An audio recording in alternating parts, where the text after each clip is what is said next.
Hello. Okay, so after I did the video yesterday of overthinking, I went and watched some YouTube videos about it because it was really bothering me. And I don't really exactly remember what it was that I watched, but I kind of had a bit of a revelation. And this is something that I have realized before, but now I'm in a place where I feel like, how do I explain it? It's like my understanding of it is expanded, and I feel like I get it more. So this is something really interesting, and one of the things that made me think of this is that there was a short on YouTube a while back that said,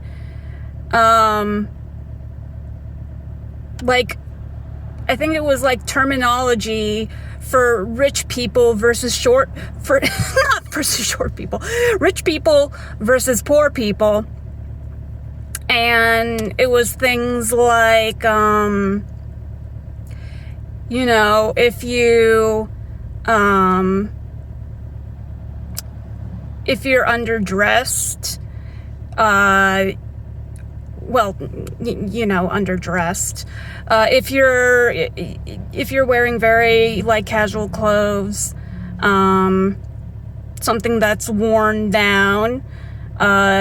If you're poor, you're kind of assumed to be, I guess, basically a slob, very unkempt. But if you look at a rich person, you're like, oh, they're really down to earth. So,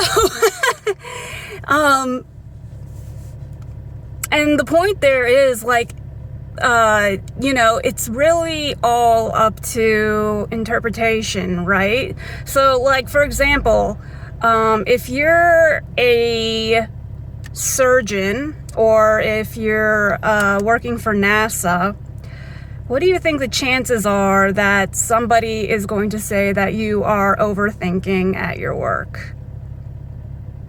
I mean, probably not very high. I mean, maybe.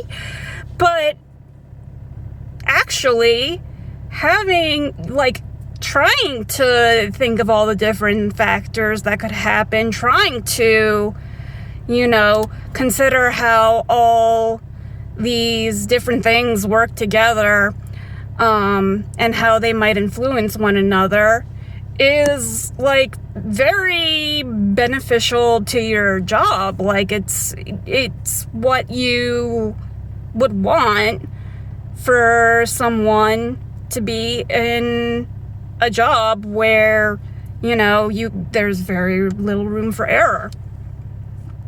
So in that case, you probably wouldn't say that they're overthinking. You'd be like, oh wow, they're so diligent. They're very detail oriented. And I think this is important to say because people are kind of like, oh, well, sure, but there has to be a line between overthinking and detail-oriented, right?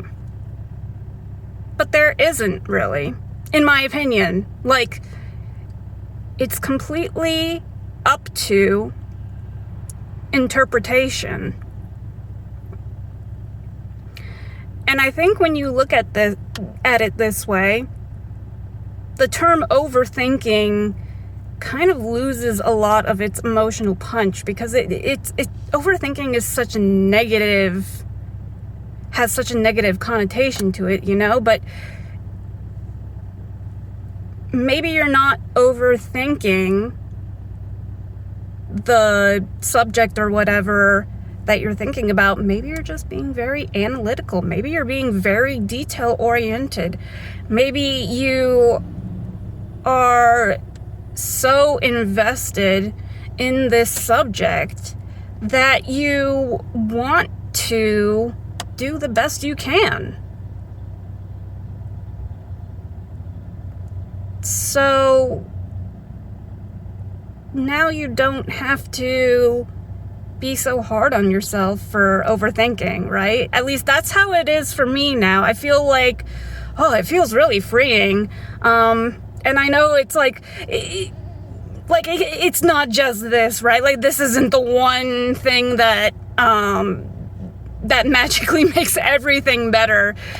Like, I had to do, shadow work and self-improvement and self-healing for years and years and years to get to the place where I can have this kind of revelation and kind of see things in the way that I'm seeing them now. But when I look at things in this way, there's no longer any negative traits. So, like, for example, if you if you see somebody is very, very angry, on one hand, a person might say, they're throwing a tantrum, they're being a man-child. And then another person might be like, wow, they're so passionate, they're so invested, they care so much about this. And it's like this in business too, right? Like, there is this very prevalent mindset, I think, in business that there is a correct way to do things, an incorrect way to do things in order to get the results you want. And I don't think that's really quite true. I think I think that there is like a lot more randomness in play than people want to give credit to. But also, I think that, I think this is almost kind of like sort of the well-kept secret, not really, of business, is that, like, there's not really a wrong way to go about it. It's just the way that you want to go about it. So let me just give an example. In wholesaling real estate, people usually say, like, if, for example, if a person is not interested in selling their property and they tell you no, they'll often say, okay, that's fine, just move on to the next one. But there's also stories of people who found this one property and it was perfect, but the tenant really was just not opening up to anybody. So what did they do? They basically found out from his brother that they really liked a certain kind of beer. So he went and got him this case of beer basically as a gift to open up conversation, and then eventually got the property. But before he got the property, probably what those people would have said is, you're wasting time on something that's not an opportunity.